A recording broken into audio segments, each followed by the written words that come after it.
on behalf of Lieutenant General D.R. Soni, Vishisht Seva Medal, President Amateur Dramatics Club, and General Officer Commanding-in-Chief Army Training Command, Simla, I welcome all our distinguished guests to the play, The Private Dining Room, being staged at this historic theatre.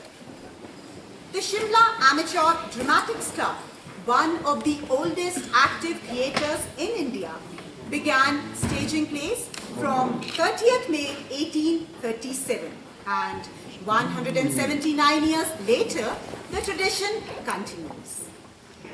The Gaiety Theatre has witnessed numerous fine performances by noted personalities like Rudyard Kipling, Prithviraj Kapoor, K.L. Sehgal, Shashi Kapoor, and Anupam Kher, to name just a few.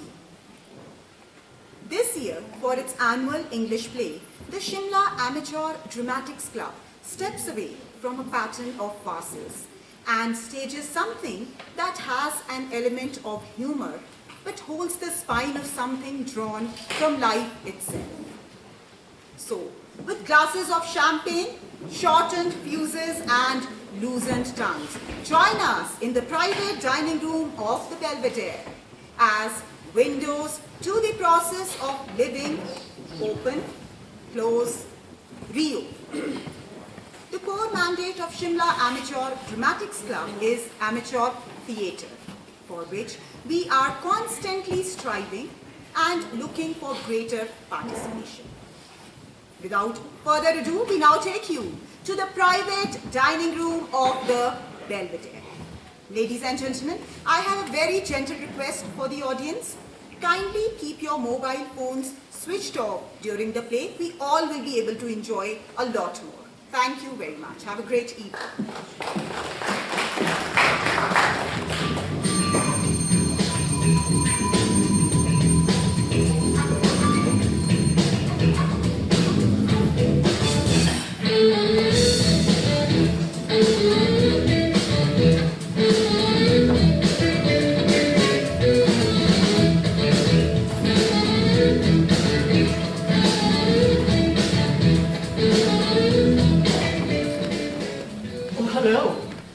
Right place? The Maxwell dinner party? I believe so. I'm the first one here. Hi, I'm Tom Fuller. I'm Sean Smith.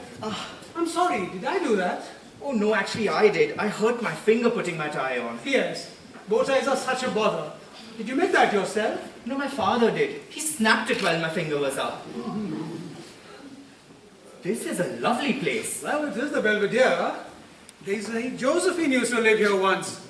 And Napoleon used to visit her secretly through that door. Oh, really? How convenient to have a restaurant at your own home. I don't believe it was a restaurant then. Oh, I'm sorry. Actually, this is all very new to me. I hardly come to Paris. Of course. Any idea who's coming tonight? Not a clue. And are you alone? Alone, yes. I thought perhaps your wife. I'm not married. But you still wear the wedding band. Oh, this! This comes off. You know, whether you want to be available or unavailable. Oh, very practical. Well, it is the in thing, you know. One goes to enough dinner parties, one sees a lot of wedding bands snapping off and on all the time. I see that you're not wearing a wedding band, so I assume you're single. Yes, I'm single. Never married? Well, twice, both to the same woman. And obviously, both marriages failed. Well, of course, the first marriage was better than the second one. Otherwise, there was no point going for another try. I can see that. Any idea what this party is all about? I was hoping you did. Not a clue, except that David's hosting it. David? David Maxwell, the attorney. Oh, David, of course! I had it on my calendar for weeks. My secretary reminded me this morning. She gave me the place, the time. She didn't write down the name. I guess she just assumed I would remember it. So you're a very busy man then? No, my secretary is. Secretary, huh? And what is it you do, if I may ask? Well, I'm in the auto industry. Really? Into production? No, rentals.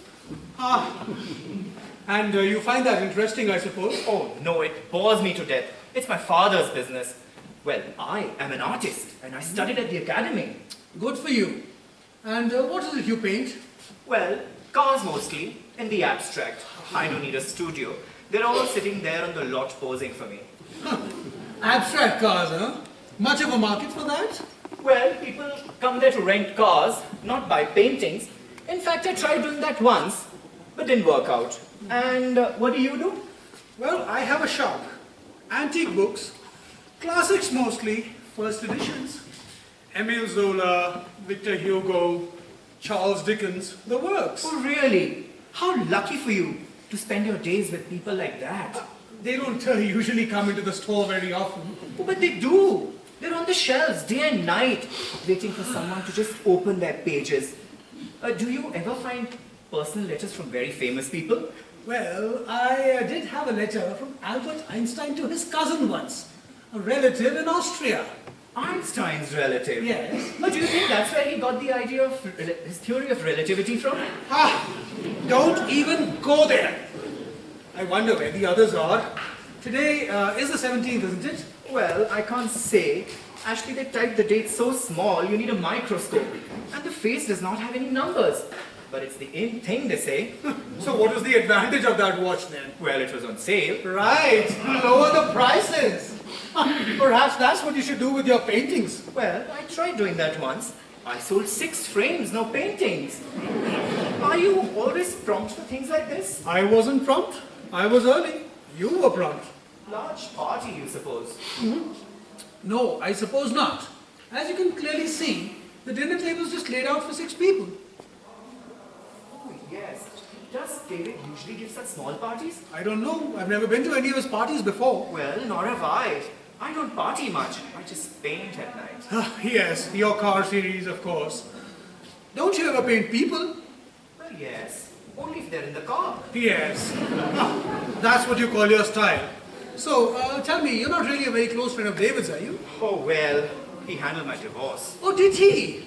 He handled mine as well. Did he do well by you? Well, it was a difficult time. Tell me about it. Oh, it's a long story. No, that's just an expression. Don't tell me you've never heard that before. It just means I've had the same problems. Not really. Actually, I don't go out to lunch much. By the way, have you been here before? The Belvedere? Just once, in the upstairs restaurant. A bit steep for me, but the food, of course, that's first rate. But no waiters, I notice. Yes, I noticed that too. Apparently, this is going to be a very intimate dinner. Really? I know. There's a bit of a mystique about all this. In what way? Well, in a very mystique way. I mean, vague, cryptic, enigmatic, ambiguous. How do you mean? Well, I pretty much mean what I've said. I've used up all my synonyms. You mean hard to put your finger on? Oh, yes. Hard to put your finger on. That's another good one. Well, yes. Perhaps it's meant to be. Secretive, I mean. Secretive. That's another good one. Why? Well, I think this is going to be a surprise party. Surprise party? Why would David invite me to a surprise party? I don't know any of his friends. Do you? Well, since I don't know who's coming, so I don't know if I know them. Well, maybe we got on the list by mistake. Oh, no. David's too good a lawyer to make a mistake like that. Yes, maybe he's good at legal things, but not at party things. Excuse me, is this the David Maxwell affair? We believe so. Just getting underway. Am I the first to arrive? No, we are. Your guest. I thought you were waiters. Waiters? Sipping champagne?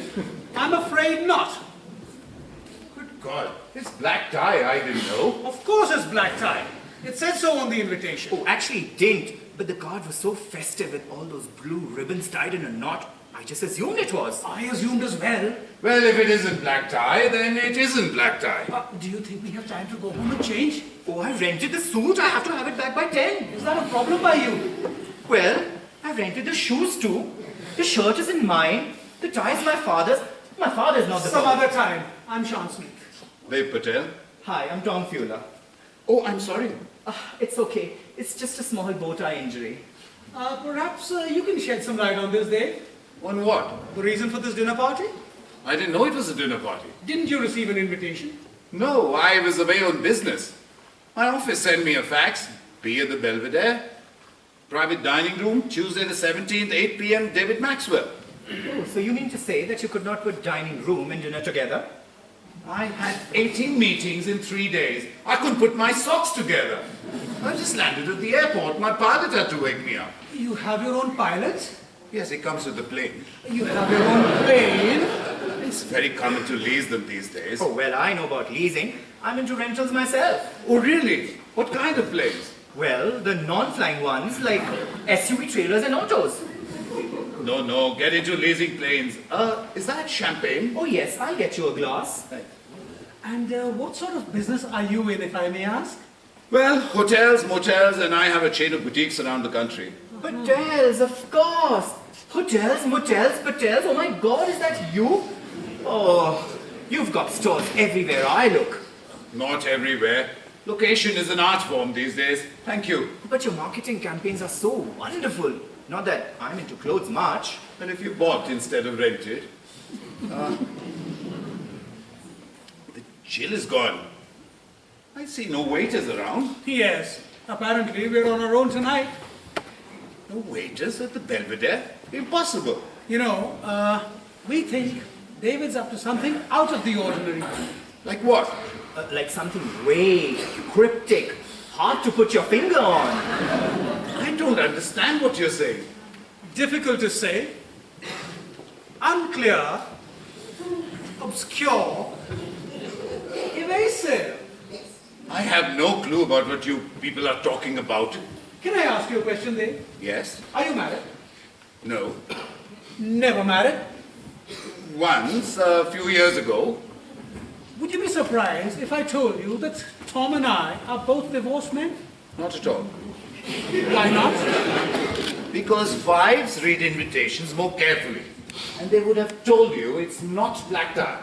Oh, he's got a good point there. Well, since David Maxwell represented both Tom and me in our divorce, can I assume that he did yours as well? It would be a folly if you didn't. As you can clearly see, this is a party for 6 people. And yet, the first 3 guests to arrive are all 3 divorced men who have never ever set eyes upon each other. Don't you find that odd? Oddly, I don't. I've been to dinner parties where I've hardly known a soul. Oh, he's got a good point there as well. Ah, but were they all men? Were they all divorced? They were some men, they were women. I don't know about divorced. But did the men arrive first? And were there no waiters? Waiters, yes. I don't know as to who arrived first. Sorry, I wasn't taking notes on this. Ah, but we have no waiters. We have no women. We have no married couples. It is only 8:05, and women generally take longer to dress than men. And they also prefer to make a later entrance than men. Oh, he's got an excellent point there. Ah, but we can very safely assume that this dinner party is only for those people that David Maxwell helped to get divorced. 6 people? It would be more like 600. And David Maxwell has more sensitivity than to throw such a sordid party. Sordid? My divorces weren't sordid, they were rather painful. Ah, mine was sordid. But let's move on. Yes, move on, Sean. Who then do you think would the other 3 guests be? Obviously, it's going to be David and his wife, who are not divorced. And that leaves the 6th guest unaccounted for. Ah, but what if David is not getting along with his wife? What if David and his wife are themselves divorcing? Highly unlikely. Why not? Because they celebrated their 32nd anniversary yesterday. Ah, but did you speak to them today morning? What if things didn't go too well in the night? What's the word I'm looking for? Logical? Inane. Completely inane. Why don't we just wait and watch who shows up? Fine. In the meanwhile, let us examine David Maxwell. What sort of a character is he? Let us dissect him. Do you do this for a living? Are you a private detective who works dinner parties? Or a biologist who carries a microscope strapped to his bow tie? Oh, he's an antique book dealer. That wasn't serious, Tom. If you thought I was, I can't help you. Tell me, Dave, what do you think is David Maxwell's most interesting quality? that he doesn't screen his clients too well. There's no need for that, Dave. I thought there was. I thought there was a great need for that. What I meant was that Sean spends most of his days with the greatest literary minds in the world. And I guess you owe him an apology. What I meant was that Sean's constant questions are highly irritating. But you're right, Tom. I must never judge a book by the man who dusts its cover. Oh, that's outrageous. Would either one of you like to know what I think is David Maxwell's most interesting quality? There's nothing that interferes with your continuity. I think David Maxwell's most interesting quality is his sensitivity. I said that before. Do you have a cigarette? I don't smoke. Well, you should. In all his sensitivity, David Maxwell did everything he could to talk me out of my divorce. Does he always carry on like this? I don't know. I've just known him a few minutes. Are you sure you want this? David Maxwell said to me. Is there nothing you can do to make this marriage work? Does he hear what we're saying? And I thought to myself, how sensitive of David. Here is a lawyer willing to deprive himself of a very large fee. Does he assume we've left the room? Oh, no. I see you there. Now, knowing what we know so far, who do you think is going to be the next person to walk in through that door? The tailor coming to get Tom's rented suit. Why do you insist on pursuing this? It is idiotic.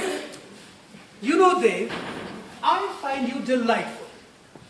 You have a witty, caustic sense of humor, and you hold nothing back. But surprisingly, I'm not offended by it. Then I must be doing it wrong. See, now that's what I find offensive. At least you understand me, Tom. Thank you. Would you like me to tell you who I think will be the next person to walk in through that door? As if we're going to get out of here alive if we didn't. I think it's a woman. Attractive, age between 30 and 38, and unattached. How do you know she's unattached? Well, I think that... Oh, there's 3 single men in here, so you think a reputed gentleman like David Maxwell is going to send a married woman in here? Very good, Dave. I hate it when he agrees with me. I wish you would stop doing that. I wish you were a cigarette. Now then, who would the other 2 guests be? Well, now it's obvious. 2 more women and very, very beautiful. Absolutely correct, Tom. 2 more attractive women and available. Available for what? Well, that very much depends on us. So it's your opinion that David Maxwell, one of the most respected men in his profession, is going to pimp for us? I said nothing of that kind. In fact, I would say these 3 would be very respectable women. I think David Maxwell, in all his sensitivity, is feeling guilty for not being able to save our marriages and is now making up for it. I think David is looking out for us. So he's sending 3 women in here to soothe our aching hearts. Therefore, he's not a pimp. He's a pimperetto. If that is true, that's very decent of him. If that is true, and I'm sure it is not, I don't need to meet anyone new. I've already met someone new. So in that regard, this party is a complete waste of time for me. Goodbye. Oh, you can't leave. That would be an insult to David. I'm just going to get cigarettes. But you two, talk about me while I'm gone. What a huge, pompous ass. Yes. But with the right suit, no one notices it. Oh, he got you on that one too. Oh, don't worry. He's a snob who's above all this. He won't stay too long. That means 3 women for just the 2 of us? I like our chances, Tom. Oh, where are you going? Unfortunately, to the men's room. And if a woman arrives, make no advances until I return, understand? I understand, but that's not binding. Excuse me, but I was the first one here. Well, now you're the first one going into the men's room. Don't forget, Tom, I have much more experience in these things than you do. Well, if you were that experienced, you would have gone to the men's room before you got here. Unfortunately, I did not have to go at that time. But just remember, I get pick of the next two. No, not acceptable. Why not? Because I might not like number one and you could still be in the men's room. I'll see that I'm not. I think you're picking up some very bad habits from your friend Patel. My friend. He hates me more than he hates you, my friend. Is this the Maxwell party? The Maxwell dinner party? I'm sorry. I'm sorry. Yes, it is. The Maxwell dinner party? Please come in. And are we the first? No, actually, I'm the second. You're the fourth. Hi, I'm Tom Theula. How do you do? Mariette Livia. Are you all right? Yes, I generally do it when I'm very excited to meet somebody. Miss Livia? Oh, why, yes. And where are 1 and 3? Well, 3 went out to get cigarettes and number 1 went into the men's room. Oh, I see. Would you care for a glass of champagne? That would be very nice, thank you. Well, actually, you would find it a bit surprising, but number 1 just said that number 4 is going to be a woman. Did he? And why is that odd? Well, because number 1, 2 and 3 are all men. Are they? And is there any reason as to why we're all referred to as numbers? Oh, no. Just that it might confuse you if I took names of people you hadn't met yet. Oh, well, I know you're Tom. And you know I'm Mariette. So that's a good start. Oh, an excellent start. This is a lovely room, don't you think? Yes. And are we just 6 for dinner? Well, it would appear that way. And I suppose 5 and 6 are David Maxwell and his wife? Well, there's a bit of a confusion about that. There's even a conjecture that the Maxwells will not be coming tonight. To their own party? Why would they be doing that? Well, according to 1, 2 and 3, well, I was 2 and now I'm Tom. I mean, didn't you get a hint? I didn't speak to the Maxwells. But I thought you were friends with the Maxwells. No, not to David, just his wife. But David wrote me such a charming letter enclosed in the invitation that I decided to accept. Oh, I'm so glad you did. By the way, it's not black tie. I misread the invitation. Are you saying I'm overdressed? Oh, no, you're perfectly dressed. Actually, I'm the one who's overdressed. And maybe number 1 too. And 3 might have gotten it right. And I don't know what 5 and 6 are wearing. Since you don't know who they are. Exactly. And if it's not the Maxwells, then who might it be? Well, according to Sean, he's number 2. He says that the Maxwells have selected 3 women to come down for this party. Which women? Well, mostly 3 women who do not know each other. You mean 6 total strangers? Oh, no, not total strangers. Actually, we all seem to have some sort of a connection with the Maxwells. Am I making myself clear? Perhaps, but not to me. And for 3 men who don't know each other, you seem to have gotten very involved. Oh, 1 and 2 were more involved. I thought you were 2. Involved? No, not as much. No, I thought that you were number 2. Oh, yes. Oh, I'm sorry. Actually, I was just wondering that if you didn't know who was coming or what this party was about, why did you come at all? Very simple. I thought it was time I went out and met new people. Oh, that's why I came. And that's what you and me are doing right now, aren't we? I actually meant that I wanted to go out and meet new people as opposed to just one person. Oh, I understand. What you mean is that you want to meet a diversified group of people instead of one particular person. Oh, yes. But what if, in that diversified group of people, you come across one particular person who is more smarter than anyone else in that entire diversified group? How would you be against that? Actually, this is the first time I'm having a conversation like this. Oh, it's my first time too. I may seem very forward, but I'm very reserved. Just that you come across as so easy to talk to. That may have something to do with the number of people talking, don't you think? Excuse me now, won't you? I have an important phone call to make. Oh, I'll be waiting right here. I'm sure you will. My name's Tom. Tom. I have one more theory, Tom. You've got to listen to this. Oh, you just missed number 4. She was right here and you're right, she's a woman. Damn! What is she like? Oh, well, very beautiful.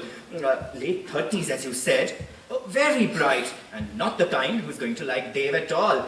And very, very available. How do you know? Well, she told me that it's about time she went out and met new people. What did I tell you? Where is she? Oh, she went to make a phone call.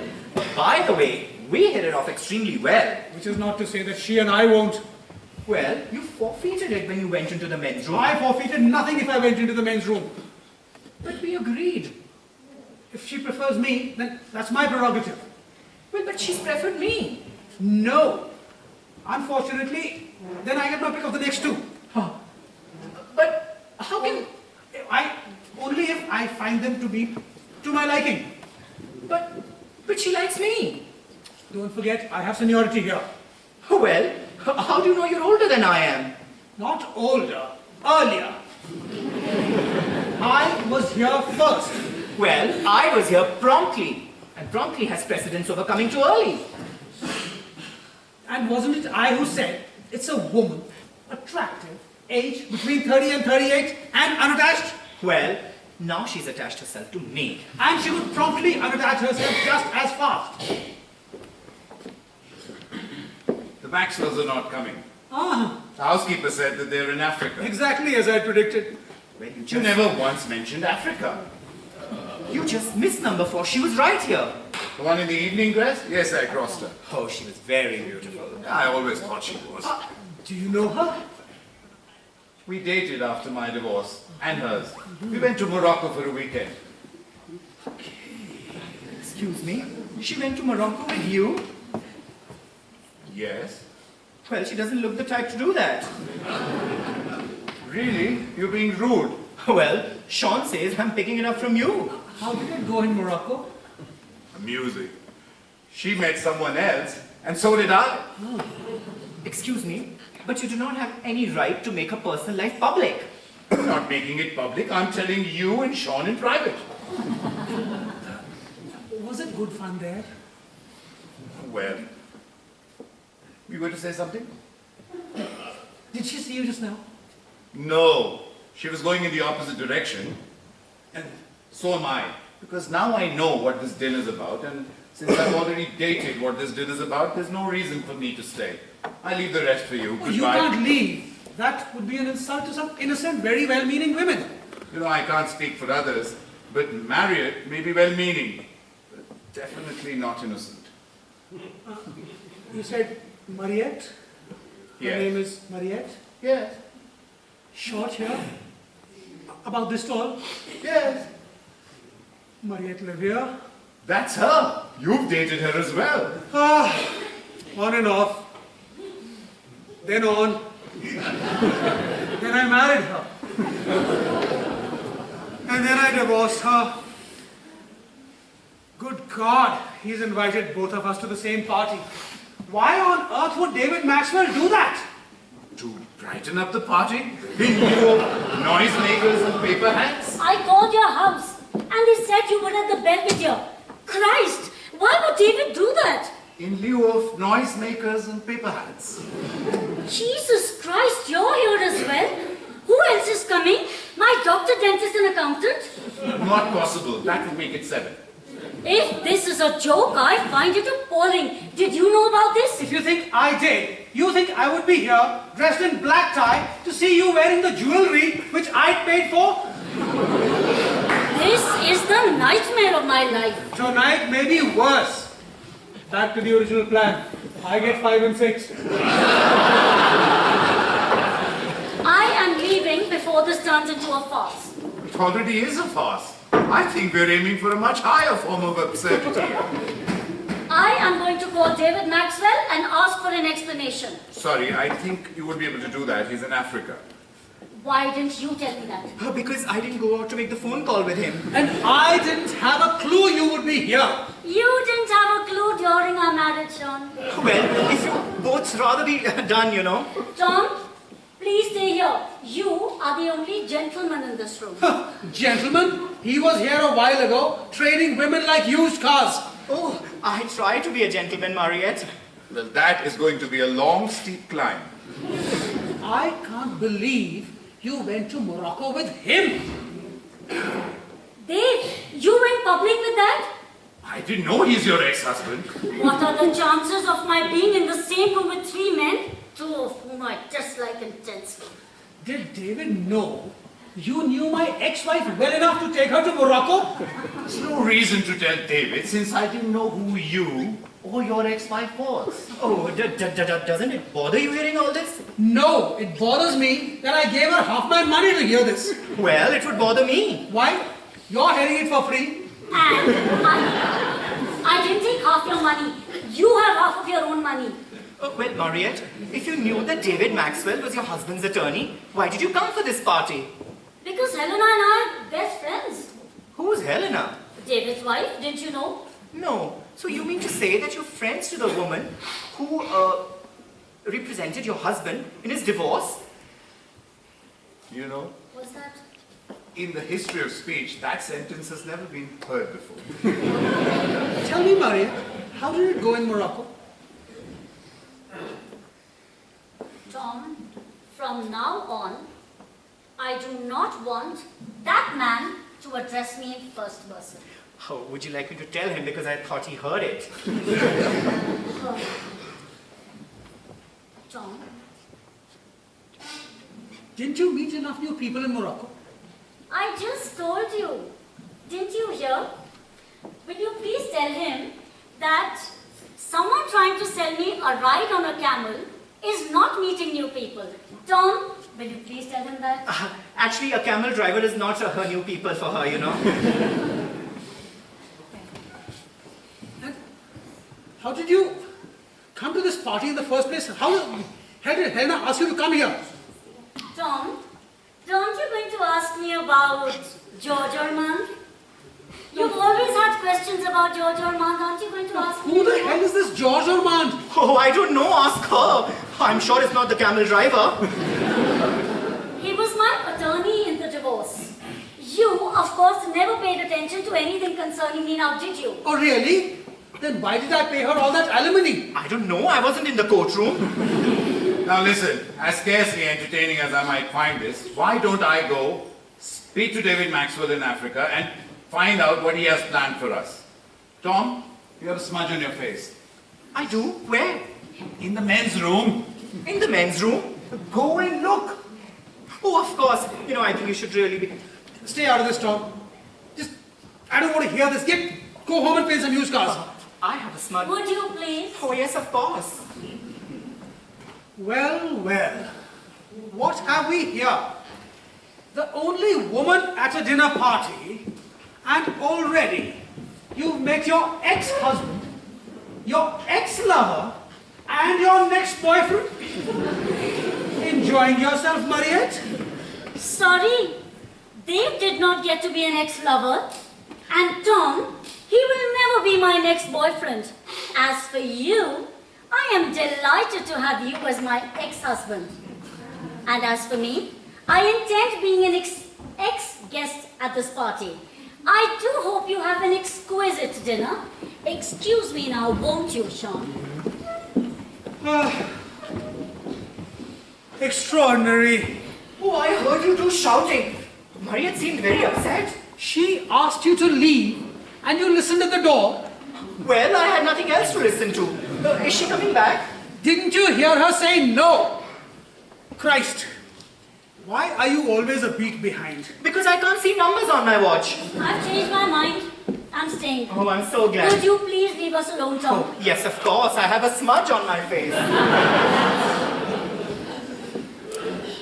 Sean, I know this is awkward, but do you know what I didn't get to say to you at our divorce? That you would take less money? Oh, is that all you divorced men talk about? You think we have a club we all go to on Thursday nights and say, remember the time when we had more furniture in our club? Then if there's anything in my apartment that you really want, please come and get it. Fine, what time do you open? You were never this materialistic when we were married. Of course not, I still had my material. Then come and get it, Sean. All I wanted to say was, what I didn't get a chance to say to you at our divorce was, thank you for sharing your knowledge of literature with me. It helped me become a better writer. Thank you, Mariette. I must say you had tremendous success in life, Mariette. Not that you approved, Sean. You always thought my writing was trash. You mustn't hold a person accountable if he talks in his sleep. But listen, I understand. listen. This jewelry that I gave to you, you can just keep it with you if you want. You know, I gave it to you. By the way, how's my half of the dog? Oh, Babette? Babette is fine.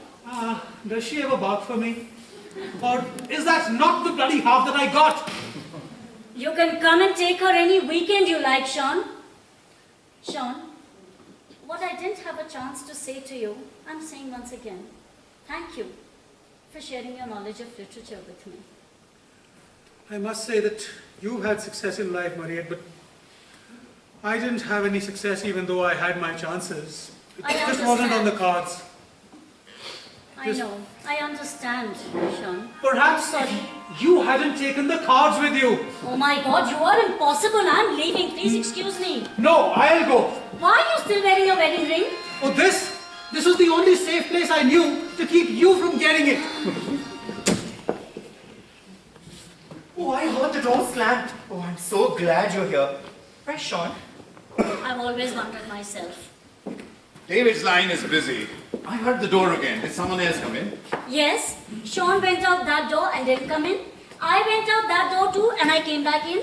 Tom went out that door and he has been here ever since you came to tell us that David's line is busy. Very good. Would you like working for me? Dave, you know I write novels. I've read one, and the offer still stands. Oh, this is a very busy room. Actually, you know that Napoleon came through that door. Really? I must have missed him. One last thing, Mariette. Oh, listen, Sean, I think Tom, please go out of the room. Of course. Just that I don't know what to do in there anymore. Do you know why my career didn't flourish, Mariette? Because the writers that I aspired to be were beyond my reach. Don't you understand? I couldn't translate a single speck of their genius into my own work. But what I did learn went directly to you. It was like second-hand smoke without the nicotine. But first-rate advice, Sean. You were always smarter than me. Yes, but what I wrote were inferior versions of the classics. What you wrote were superior versions of my inadequate prose, which you turned into pulp fiction. And that is exactly what the public wants. But why should I write what the public doesn't want? And I'm glad that I do, because I can't write any better. No, Sean, I think your anger comes from the fact that I stole it from you. No, that I stole your passion from you. No, the only thing that I did steal from you, you are right, is that passion for the written word. And that is the sad part. But you That also, is the only thing which we probably still share. aside from the dog, You are impossible.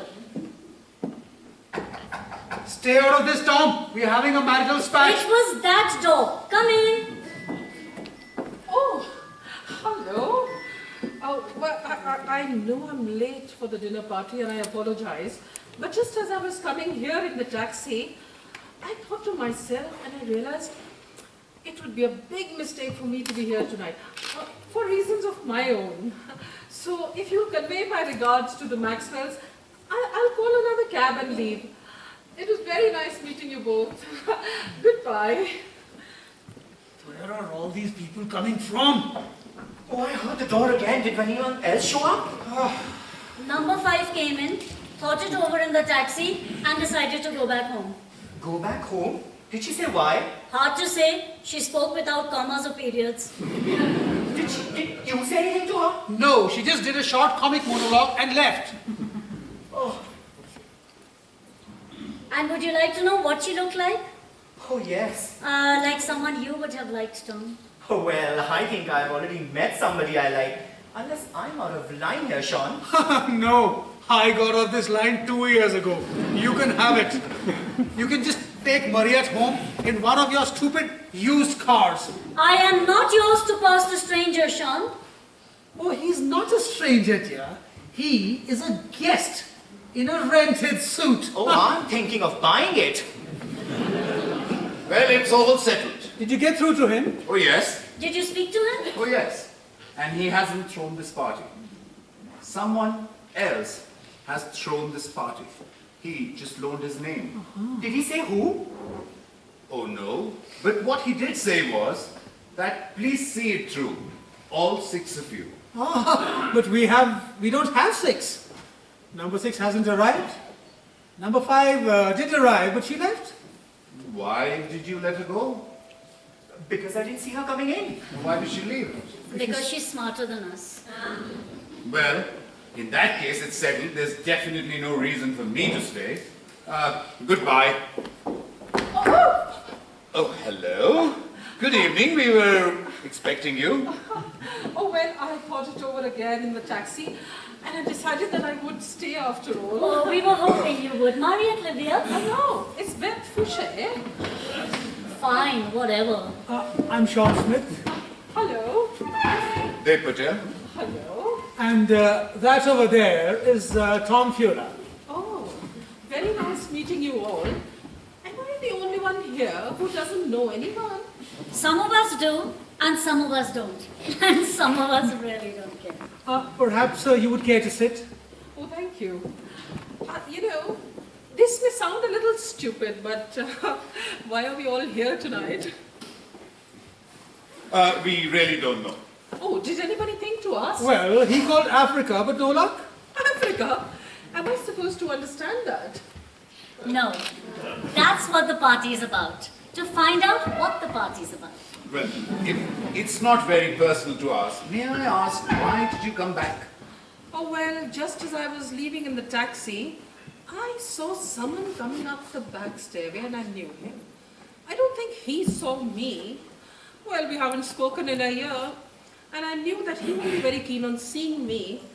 So I just got into the taxi and I left. Then I thought to myself, no. Although I know that he bears a very deep grudge against me, it's not nice for two people who've been so close to each other to ignore each other forever. So I put on my bravest face and came back here to the party. Oh, good for you, Beth.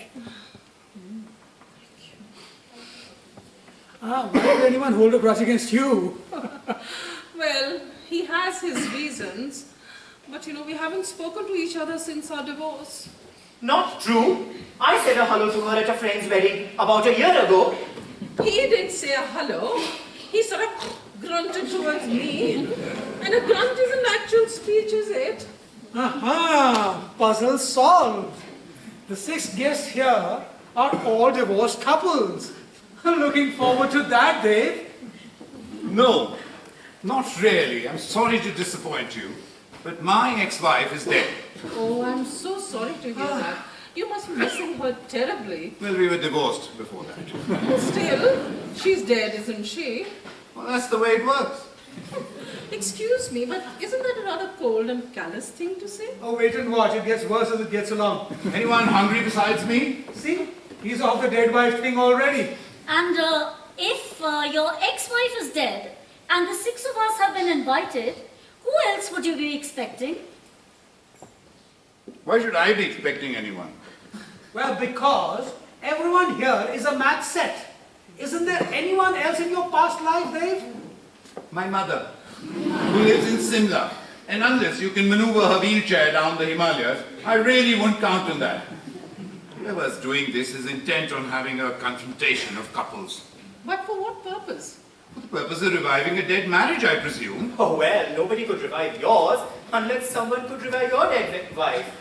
Oh, I said it without thinking, I'm sorry. In my case, it would be a sheer waste of time. Tom and I have no wish to be reunited. Did you know that we were married and divorced twice? 6 times. No, twice. Yes, we heard twice, 6 times. You said that you saw Tom on the stairs. But if you weren't talking to him, then why come back at all? It was Tom who wasn't talking to me. I came back hoping that he would. In order to win him back. Oh, no, not at all. but it's painful to be ignored for the rest of my life. You know, it's a terrible feeling to know that there is someone out there who hates you so much. I find it intolerable that you're asking her questions about our marriage. If you won't, what do you care if we do? I understand your anger, Tom, but I sympathize with Beth's situation as well. Her situation? What about my situation? What a disappointment you are, Mariette. We barely met 8 minutes ago. That's not enough time to be disappointed. And I met you 9 years ago. That's plenty enough time for me. I'll be at the bar. Dave, care to join me? No. I'll go with you anyway. In that case, I'm leaving as well. Oh, Mariette, please ask him to stay.